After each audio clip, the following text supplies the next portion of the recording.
मुझे तो लगता है आंकड़ों की कलाबाजी इसमें ज्यादा है। मेरे नजर में इतना ही है कि भारतीय जनता पार्टी की सरकार में ये लोक लुभावन बजट है। क्या मैंने बोला, किसानों के लिए इस बजट में खास कुछ नहीं है। और इस बजट में युवाओं को जो अपना पैरों पे खड़े होने चाहते हैं, खासकर युवा जो बेरोजगार है, उनको रोजगार के लिए बहुत ज्यादा इसमें नहीं। सुन तो लीजिए, ऐसे पढ़ना नहीं पड़ेगा। 100 डायल हमने बनाया, हमने स्टेडियम बनाया, हमने एक्सप्रेस वे बनाया। डाटा की जरूरत नहीं है। आप कैमरा, सुन तो लीजिए मेरी बात, आप कैमरा ले जाइए, ले जाके देख लीजिए। क्योंकि हमारा काम धरातल पे है, इसलिए हम डंके की चोट पे बोलते हैं, समाजवादी का काम बोलता है। नमस्कार, स्वागत है आपका यूपी तक पर। मैं हूं कुमार अभिषेक। आज योगी सरकार ने अपने दूसरे कार्यकाल का दूसरा बजट पेश किया। एक्सपर्ट्स का दावा है कि ये संतुलित बजट है। हालांकि आम लोगों के लिए जो जिसे कहते हैं फ्रीबीज या जिसे कहते हैं सीधे फौरी राहत, ऐसी चीज नहीं है। लेकिन बजट इस बार 6,90,000 करोड़ का है। इसके अलावा जो बजट घाटा है वो कम हुआ है। जो ऋण अदायगी जो सरकार चुकाती है बहुत बड़े पैसे के तौर पर, वो घटा है। जो एक्सपर्ट है उनका मानना है कि ये जो बजट है ये एक संतुलित बजट है, लेकिन जो लोक लुभावन बजट है वो ये नहीं है। हम लोगों ने आज दिन भर इस बजट को देखा, लेकिन विपक्ष का इस पर क्या रुख है। हमारे साथ अनुराग भदौरिया हमारे इस यूपी तक के स्टूडियो में हैं और हम समझेंगे कि आखिर विपक्ष इस बजट को किस तरीके से देखता है। स्वागत है आपका अनुराग जी। हमारे साथ प्रशांत श्रीवास्तव भी हैं जो हमारे सहयोगी हैं इंडिया टुडे मैगजीन के। तो बजट को अगर हम आपसे पूछें कि बजट कैसा है तो आप क्या कहेंगे? मुझे गालिब का शेर याद आता है, तेरे वादे पे जिए हम तो ये जान, झूठ जाना कि खुशी से मर ना जाते अगर एतबार होता। भाई आपने बहुत बढ़िया। हाँ, आपने जो बजट दिया उत्तर प्रदेश को, अगर हम आपकी रिपोर्ट मान लें, इंडिया टुडे की रिपोर्ट मान लें, तो वो खुद ही कह रहे हैं कि ग्रामीण विकास को 28,000 करोड़ दिए गए थे पिछले साल, और उसमें से 14,000 करोड़ मात्र खर्च हुए। इसी तरह से चिकित्सा सबसे इंपॉर्टेंट विभाग होता है, चिकित्सा से ज्यादा इंपॉर्टेंट विभाग तो कोई नहीं है। 44,387 करोड़ दिए गए, खर्च कितने हुए? 21,676 करोड़। इसी तरह से ऊर्जा 54,420 करोड़ रुपया दिया गया था, खर्च कितना हुआ? 32,893 करोड़। पीडब्ल्यूडी, जहां पे इतनी चर्चा होती है, रोड अच्छी होनी चाहिए, रोड चमाचम होनी चाहिए, रोड में गड्ढे नहीं होने चाहिए, क्योंकि रोड कनेक्टिविटी जो होती है किसी भी प्रदेश की, देश की गति बढ़ाता है। अगर रोड पे आपने दिया था 27,000 करोड़ 470 रुपए, और खर्च मात्र 7,000 करोड़ हुए। अब आप 7,517 करोड़। सिंचाई का देखिए 13,734 करोड़ आपको दिया गया, और खर्च हुए मात्र 3,065 करोड़। पशुपालन, जिसपे इतनी चर्चा होती है, पशुपालन देखिए किस तरह से जानवर खुले घूम रहे हैं, जिसकी वजह से न जाने कितने लोगों को एक्सीडेंट हो जाता है, कितने लोगों को चोटें लगती हैं, क्या क्या नहीं होता। उसमें आपने 2,575 करोड़ रुपया दिया पिछले साल बजट में 22-23 में, और खर्च हुआ 1,296 करोड़। पंचायती राज सबसे इंपॉर्टेंट माना जाता है गांव का, वहां 16,378 करोड़ दिए थे आपने, खर्च हुए 8,641 करोड़। ये हमने नहीं बनाया है, ये आपकी तरफ से ये डाटा दिया गया है। तो अगर इसको पूरा मान लिया जाए तो ऐसे अंदाजा लग रहा है करीब करीब 50% ही आपने अपने बजट का खर्च किया, या कुछ ज्यादा कम ज्यादा हो सकता है। तो जब बजट आप अपना बजट लेके आते हो, 6,15,000 करोड़ का बजट था अगर मैं गलत नहीं हूं तो पिछली बार, उसमें कितना आपने धरातल पे खर्च किया, कितने लोगों को उससे राहत मिली, जो आपने विभाग बताए थे, क्या उन विभागों में काम हुआ? अभी तो नहीं हुआ पूरी तरह, बजट तो नहीं आया। फिर नया बजट भी आ गया, अब 6 करोड़। जिस बजट की बात कर रहे हैं, देखिए ये कोई ऐसा तो नहीं है कि एक सरकार का बजट जो है मतलब अगर जितना दिया है उसका 50% 60% इस्तेमाल हुआ। ये तो पैन इंडिया फिनोमिना है। हर स्टेट में जितना बजट होता है उतना खर्च नहीं होता है। केंद्र सरकार के बजट के साथ भी है, आपकी सरकार भी थी तब भी यही था। ऐसा नहीं है कि आपकी जब सरकार थी तो 100% में आप 100% खर्च कर लेते थे। तो ये एक बजट को देखने का, बजट को कहने का नजरिया होता है। तो फिर अगर हम आपका डेटा निकालें कि आपके समय में कितना बजट बना और कितना खर्च हुआ, तो फिर आपको ही मुश्किल होगी। लेकिन आपको इस बजट में ऐसी कौन सी खामी ऐसी दिख रही है जो कि आप कह रहे हैं कि ये बजट खराब है? ये तो सबके साथ होता है ना भाई। मुझे तो लगता है आंकड़ों की कलाबाजी इसमें ज्यादा है इस बजट में। धरातल पे आपने किसानों के बारे में क्या, जो किसान के उपकरण हैं, क्या उसमें आपने कोई सब्सिडी देने की बात की जिससे उनको खरीदने में आसानी हो? क्योंकि डीजल पेट्रोल तो वैसे ही महंगा है। अब किसान अपना इक्विपमेंट खरीदेगा, उसकी फिर लागत कैसे निकलेगी, इसके बारे में तो कोई प्रावधान हमने देखा नहीं उसके अंदर में, या है तो आप बता दीजिए। या जो युवा है, युवा अपनी एजुकेशन को कितनी, टेक्निकल एजुकेशन को कितनी मजबूत करे, उसके लिए क्या कठोर कदम उठाए गए हैं इस बजट में, ये भी मैं जानना चाहता हूं। जो युवा रोजगार नहीं मिल रहा है, उसके पास एजुकेशन है, उसको रोजगार नहीं मिल रहा है, तो क्या इस युवा को बेरोजगारी भत्ता नहीं मिलना चाहिए? भाई उसने अपनी बीटेक कर ली, एमटेक कर लिया, एमएससी कर ली, बीएससी कर ली, तो उसको कम से कम इतना तो होना चाहिए कि कम से कम वो अपनी बेरोजगारी भत्ता मिले, जिससे अपनी या तो अपना उनको काम मिल जाए। काम तो आपने देने की, तो आपको पता ही है कि भारतीय जनता पार्टी जो मुद्दे उठाए बेरोजगारी भत्ता की, या फिर देखिए बीजेपी सरकार ने अपना संकल्प पत्र रखा था। संकल्प पत्र में उनके वादे थे, जो उनका अपना घोषणा पत्र है। तो बजट में जब उन्होंने अपने संकल्प पत्र में ही बेरोजगारी भत्ते की बात नहीं की थी, तो आप बजट में उनसे बजट क्यों उम्मीद कर रहे हैं? जैसे ऐसे उम्मीद क्यों ना करें भाई, जनता ने उनके नहीं, उन्होंने जनता से तो इस बात का वादा ही नहीं किया था ना। हम कहते हैं जनता से जो वादा हो वही रोजगार का ही दे दें, पूरा रोजगार दे दें, तो बेरोजगारी भत्ता की जरूरत ही नहीं है। अगर हमारे युवाओं को कितना अगर रोजगार यहाँ मिल जाए तो फिर कोई किसी की जरूरत ही नहीं है ना, तो पूरा ही रोजगार दे दो ना फिर युवाओं को। फिर युवा तो बेरोजगार क्यों रहे? फिर उत्तर प्रदेश में इतना युवा है, युवा प्रदेश बोला जाता है, सबको रोजगार मिल जाए तो बात ही खत्म हो जाए। हाँ, पेपर में जरूर रोजगार मिल जाता है, हकीकत में कितना रोजगार है ये तो आप ग्राउंड पे देखेंगे। एक बात। दूसरी बात, जो महंगाई है, महिलाएं जो गृहिणी घर में होती हैं, जब वो घर से बाहर निकलती हैं तो उनको आटा, चावल, दाल, सब्जी खरीदना पड़ता है ना। वो 500 का नोट लेके जाती हैं तो वो अपना पूरा सामान एक वक्त का पूरा नहीं खरीद पाएंगी, दोनों वक्त का, इतनी महंगाई है। उसके लिए क्या सोचा गया? क्या गैस पे कोई सब्सिडी दे देते? देखिए गैस की बात जो है, आज बजट में आया कि हम दो गैस होली और दिवाली पर हम फ्री देने जा रहे हैं, तो उनका प्रावधान भी किया गया है। तो अब होली आने वाली है, हंसी नहीं आई कि माने होली दिवाली पे ही जिंदगी होगी, उसके बाद जिंदगी नहीं होगी। तो वादा है ना। अब आप हंस रहे हैं। हंसी माने अरे ये अगर होली दिवाली भी दे सकते हैं तो थोड़ा सा पूरे साल ही अगर उसमें सब्सिडी दे दी जाए तो दिक्कत क्या है? फ्री कर दें, आप कह रहे पूरा गैस फ्री कर दें। हम कह रहे हैं सब्सिडी देने की बात हो रही है ना। सब्सिडी की बात ही नहीं है। सब्सिडी की अगर आप सब्सिडी की बात कर रहे हैं, अगर 2 सिलेंडर फ्री है तो 6 कर दो ना, क्या दिक्कत है? 6 कर दीजिए। आप लोग 6 किए थे? 6 कर दीजिए ना। अरे हम सरकार में होते तो हमें भी क्या क्या सरकार को फ्री देना है। सरकार फ्री राशन तो दे ही रही है, डबल डोज मिलता है, केंद्र सरकार की तरफ से भी फ्री राशन है, प्रदेश सरकार भी फ्री राशन देती रही है। ठीक है, अब आप कह रहे हैं कि अब सबके सब सिलेंडर फ्री कर दो। अब फ्री, मैं बताऊं कि ये लोक लुभावन बजट हम लोगों के नजर में तो नहीं आया है। सरकार ने जो बजट बनाया है वो प्रदेश के इकोनॉमिक्स को देखते हुए उन्होंने बजट बनाया है। इसमें फ्रीबीज जैसी कोई चीज नहीं है। हाँ, एक चीज मैं और ऐड कर दे रहा हूँ, जो आपने यूथ वेलफेयर की बात की, जो डेटा दिया गया है, आपने कहा टेक्निकल एजुकेशन क्या होगा, 60 करोड़ जो है वो स्टार्टअप पॉलिसी के लिए प्रपोज किए गए हैं। उसके अलावा इन्होंने 40 टेक्सटाइल सेक्टर में 40,000 जॉब्स इन्होंने ऐसे टारगेट मांगना है ना। 5 करोड़ रुपए जो है वो कॉर्पस फंड बना के यंग एडवोकेट्स के लिए प्रपोज किया। तो यूथ वेलफेयर के लिए ऐसा नहीं है कि इसके पहले भी हुआ था कि नहीं? हर सरकार में पिछले बजट में भी हुआ था ना। तो आपको धरातल पे मिल गया क्या? वोट सवाल तो वही है। सवाल तो धरातल पे अगर मैं आपसे पूछना चाह रहा हूँ, क्या वो जो इसके पहले भी तो हुआ था ना, इन्वेस्टर समिट हुई थी, आपकी रिपोर्ट को ले लें तो कितना इन्वेस्टर आया था?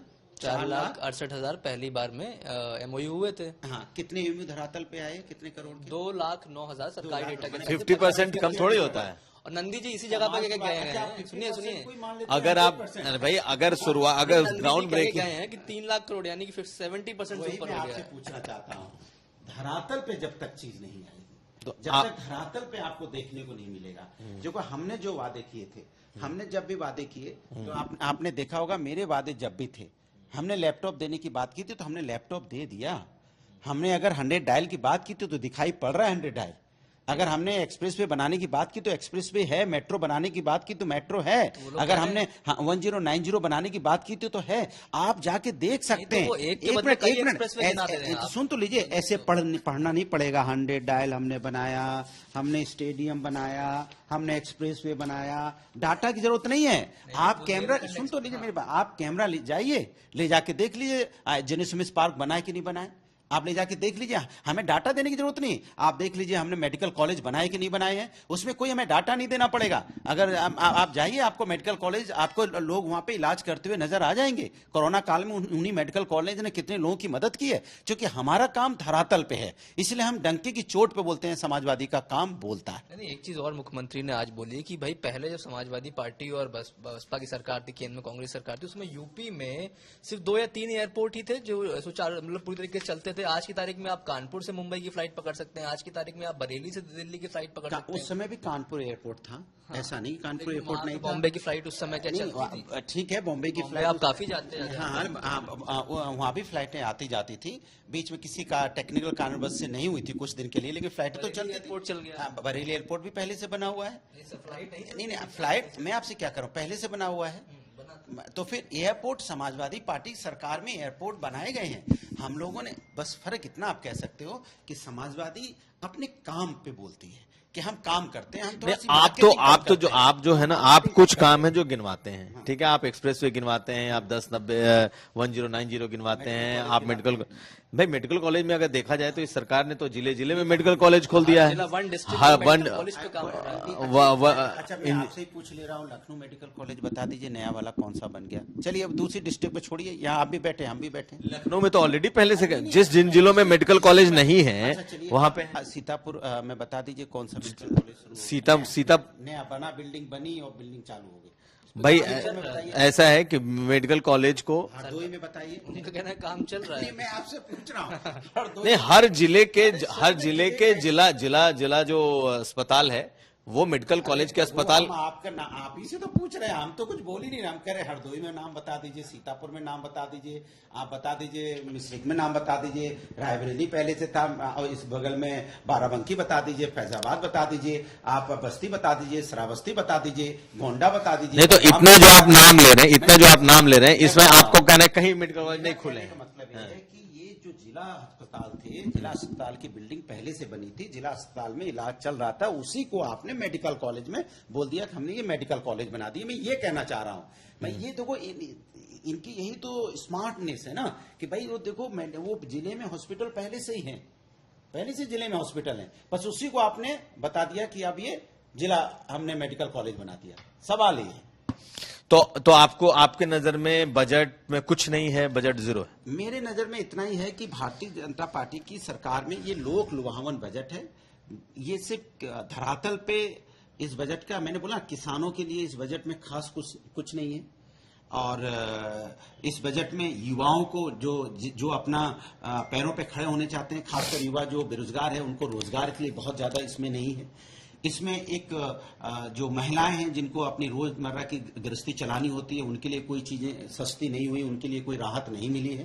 तो ये बजट सिर्फ लोक लुभावन एक बजट है और इसमें बहुत अच्छी तरह से इसको प्रेजेंट किया गया है, लेकिन धरातल पे क्या है ये आप भी जानते हैं। तो ये बताइए, पिछली बार जब आप आए थे तो कुछ गाना वाना गाए थे, इस बार जो बीजेपी बजट के थ्रू वादा कर गई है, कुछ आपने बनाया कि नहीं बनाया? क्योंकि लोग तो जानते हैं कि आप जो हैं वो अपनी शायरी से, गायकी से, इस तरह की चीजों से। मैंने तो आपको इतना बढ़िया आज इनका गालिब का इतना बढ़िया शेर बोला, और इससे बढ़िया क्या हो सकता है कि मैंने प्रिपेयर करके नहीं आए। नहीं प्रिपेयर है, लेकिन हम चूंकि बहुत सीरियस बातें हो रही है क्योंकि बजट का मामला है, सीरियस बात में आप नहीं, लेकिन ये बताइए, सुनिए, सीरियस बजट की बात हुई या अखिलेश जी तो आज शेरवानी पहन के पहुंच गए। वो बजट के बहुत सीरियस बातें थी और उसको नॉन सीरियस आप लोगों ने बना दिया। अच्छा बताइए, सदन के भीतर मैं आपसे ही पूछना चाहता हूँ, क्या कोई सफारी सूट पहन के चला? अखिलेश जी कहाँ? अखिलेश जी का तो एक ही ड्रेस हम लोग देखते हैं। वही तो मैं कह रहा हूँ, लगा कि आप सफारी ना है। वही मैं कह रहा हूँ, क्या इस देश में या हिंदुस्तान में अब कपड़ों पे भी चर्चा होगी? क्यों नहीं होगी? नहीं, अरे यार 104 योगी आदित्यनाथ के पहनावे पे चर्चा आप लोग करते हैं, खूब करते हैं, कभी चर्चा नहीं की। तो फिर मैंने कभी चर्चा नहीं की भाई नेता पहनावे पे। विपक्ष भी पहनेंगे तो उस पर नहीं, भी मैंने चर्चा कभी होगी। चर्चा नहीं की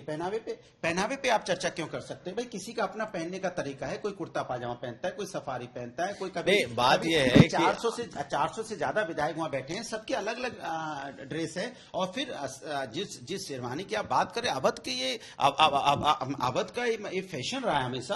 अवध में हमेशा से इस नहीं, तो इसमें दो चीज है ना, या तो मतलब काले रंग का जो शेरवानी था, या तो आजम खान के साथ सॉलिडेरिटी दिखाने के लिए पहना गया, या फिर पूरा फुटेज सरकार बजट पर न ले जाए इसलिए मीडिया को डाइवर्ट करने के लिए भी लिया नहीं गया। है। दिक्कत इस बात की है कि अब इस देश के अंदर में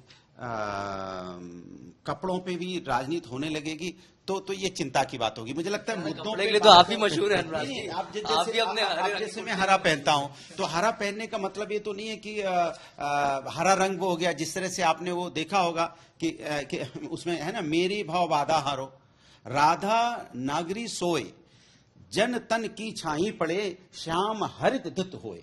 माने राधा की वो हरे कपड़े पहनती थी, राधा जी हमेशा हरे कपड़े पहनती थी। उनके हरे कपड़े की परछाई किस भगवान की पड़ती थी तो वो थोड़े से उनका कलर हरा सा मिक्स होता था। तो इसका मतलब क्या हुआ भाई? आप हर चीज को रंगों से जोड़ देंगे।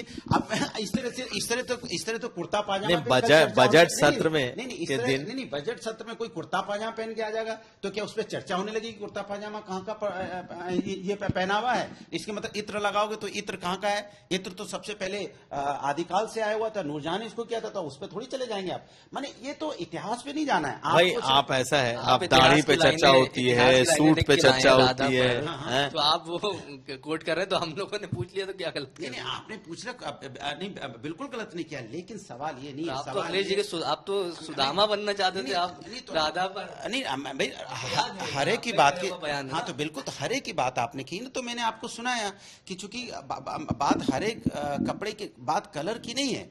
आप हर चीज में, हमें लगता है हर चीज में वजह नहीं खोजनी चाहिए।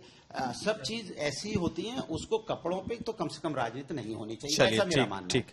जो एक्सपर्ट हैं, जो फाइनेंस के एक्सपर्ट हैं, जो अर्थशास्त्र समझते हैं, उन लोगों का जो अभी तक बयान आया है वो इस बजट को संतुलित बजट कह रहे हैं। उनका मानना है कि योगी सरकार ने ऐसी बजट सामने रखा है जिसमें इनके पास कैश सरप्लस है, स्टेट के पास पैसा है, स्टेट जो है अपने जो कर्जे होते हैं बाहर के, वो अब लगातार अपने कर्जे कम कर रहा है, कर्जों के मद में जो राशि जाती थी वो कम हो रहा है, स्टेट जो है कि कमाई का जरिया बढ़ा है, कमाई बढ़ा है, तो कुल मिलाकर के प्रदेश की जो अर्थव्यवस्था है वो बेहतर हो रही है। तो वही तो मैं कह रहा हूं, ये कहने सुनने में तो अच्छा लगता है। अब जैसे कहा गया कि 30,000 करोड़ सड़कें हैं गड्ढा मुक्त हो गई, यही तो कहा गया बजट में। क्या आप इस बात को मानते हैं कि इतनी सड़कें गड्ढा मुक्त हो गई हैं? क्या सड़कें गड्ढा मुक्त हैं? क्या सड़कों में गड्ढे नहीं हैं? आप अभी लखनऊ चलिए हमारे साथ, तो आपको गड्ढे मिल जाएंगे। तो ये तो इनकी बात है। दूसरा, जिस फिल्म सिटी की बात हो रही है, कब से हो रही है फिल्म सिटी की बात? न जाने कब से हो रही है फिल्म सिटी की बात। अब तक तो बन के तैयार हो जानी चाहिए थी। नोएडा फिल्म, वही तो नोएडा फिल्म सिटी, न जाने कब से बात हो रही है। अब तक तो बन के तैयार हो के उसको काम मिल जाना चाहिए था। एक बात बिड करने वाला नहीं है। नहीं, वही मैं कह रहा हूं ना। तो फिर बात यही है कि काम कब होगा। तो दूसरी बात यह है कि जिस तरह से कन्नौज में इत्र पार्क की बात थी, भाई वो बन जाना चाहिए ना भाई। वो तो पार्क जनता की काम आता। एक आपके बगल में जेपीएनआईसी खड़ी है, इतनी बड़ी बिल्डिंग, कितना पैसा सरकार का लगा हुआ है। अगर ये तैयार हो जाए, बन जाए, तो वहां बच्चों को स्विमिंग करने को मिल जाएगा। बच्चे वहां अपने वो अच्छा, चूंकि स्विमिंग पूल इंटरनेशनल लेवल का है, तो लोग वहां पे स्विमिंग सीखेंगे, तो हमारा गोल्ड मेडल आ जाता अब तक। तो इतनी संपत्ति बर्बाद हो रही। तो मेरा कहने का मतलब है, जो चीजें, या जैसे अपना रिवर फ्रंट है, इसको कैसे और अच्छा बनाए, इसको कैसे और सुंदर बनाया जा सके, इस पे भी बात होनी चाहिए। क्योंकि यहाँ पे पर्यटन आते हैं, यहाँ पे भी लोग अपने लखनऊ के बाहर के लोग आके वहां घूमते हैं ना, तो उसको कितना सुंदर बनाया जाए, इस पे चर्चा क्यों नहीं होनी चाहिए थी? दूसरी बात, अपना जनेश्वर पार्क बना हुआ है, उसको और कितना हम बेहतर कर सकते हैं, कैसी चीजें मैं आपको पॉइंट पर बता रहा हूँ। जिस क्षेत्र से आप चुनाव लड़ते हैं ना, जो मतलब लखनऊ का जिस क्षेत्र से आप चुनाव लड़ते हैं, उसी के पास कुकरेल में अब ये नाइट सफारी शुरू करने जा रहे हैं। तो कुछ कर रहे हैं ना, मतलब ऐसा तो नहीं कुछ नहीं कर रहे, इतने साल से पड़ा हुआ था। मैं तो कह रहा हूं कि वो नाइट सफारी जब बन जाए तो हम लोग चलेंगे। और बन जाए, नहीं नहीं, अगर हम लोगों के सामने बन जाए तो जाहिर सी बात चलेंगे और हम कहेंगे देखो नाइट सफारी बनी है, तब इनको मानना पड़ेगा कि जो लाइन सफारी इटावा में बनी थी, तब लाइन सफारी से प्रेरित होकर इन्होंने कम से कम नाइट सफारी बनाई है। लेकिन बनाए तो सही, प्रेरित हो हमारी चीज। आप कह रहे हैं हर चीज कागज पर है, कुछ भी जमीन पर नहीं। अब जब नाइट सफारी बन जाएगी तो मैं बाइट दूंगा वहां खड़े होके कि भाई देखो नाइट सफारी बन गई है। इसी तरह इनसे भी पूछिए, बीजेपी वालों से भी, कि जो लाइन सफारी बनी वो अच्छी है कि नहीं है, उसका भी जवाब दे दें कि लाइन सफारी अच्छी है कि नहीं। वो तो नहीं, उसके ऊपर कितना और खर्च करने का प्रावधान किया, उस पर भी करना चाहिए था। बजट में है क्या? 20 लाख छात्रों को जो है वो टैब और पूरा नहीं हुआ।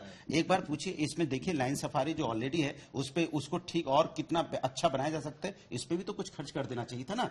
क्यों नहीं कर रहे हैं खर्च? मतलब कमाल है कि मतलब जो चीज हम अच्छी बना के गए हैं वो और अच्छी बने, उस पर खर्चा नहीं होगा। इसीलिए मैं आपसे कह रहा हूं कि धरातल पे जब तक चीज नहीं आएगी तब तक कहना बहुत मुश्किल है। और आप अच्छी तरह जानते हो जो पिछला बजट का ही 50% करीब जो आपकी रिपोर्ट है खर्च नहीं हुआ, तो आप कैसे माना जाए कि जब धरातल पे दिखाई पड़ेगा। चलिए, तो प्रशांत बात को से कुछ सुना दीजिए आप, अगर बजट पर कुछ तन जगह आपने लिखा और पूरा लिख के लाए हैं। नहीं, हमारी तो अपनी चीजें, नहीं हमारी अपनी चीजें रहती है। इसमें हमने आपको डाटा दे दिया कि पिछली बार का डाटा तो हमने आपको, नहीं हमने भी तो आपको बहुत कुछ दे दिया कि इससे कितना पिछली बार हुआ था बजट में, कितना बजट इन्होंने खर्च किया, और गालिब का आपको बढ़िया, हमने कितना बढ़िया गालिब का शेर सुनाया। आप उससे ज्यादा क्या बता सकते हैं? गालिब से अच्छा क्या होता है? आपका अनुराग जी, बजट पर आपने अपनी बात रखी, और बजट आपके मुताबिक जो है वो धरातल पर उतरने वाला बजट नहीं है, ये हवाई बजट है और आंकड़ों की बाजीगरी आप इसे कह रहे हैं। लेकिन सरकार के मुताबिक ये जो बजट है वो संतुलित बजट है और उत्तर प्रदेश को आगे ले जाने वाला है। 6,90,000 करोड़ का ये बजट है और सरकार 7 लाख के उस आंकड़े को टच करना चाहती है। बहुत बड़ी अर्थव्यवस्था के तौर पर उत्तर प्रदेश उभरा है। अब देखना यह है कि क्या इस बजट के बाद जब अगला बजट आएगा तो क्या वो लोक लुभावन होगा, क्योंकि 2024 में चुनाव भी प्रस्तावित होंगे। बहुत शुक्रिया आपका यूपी तक से बात करने के लिए, और आपका भी बहुत शुक्रिया प्रशांत, धन्यवाद। शुक्रिया।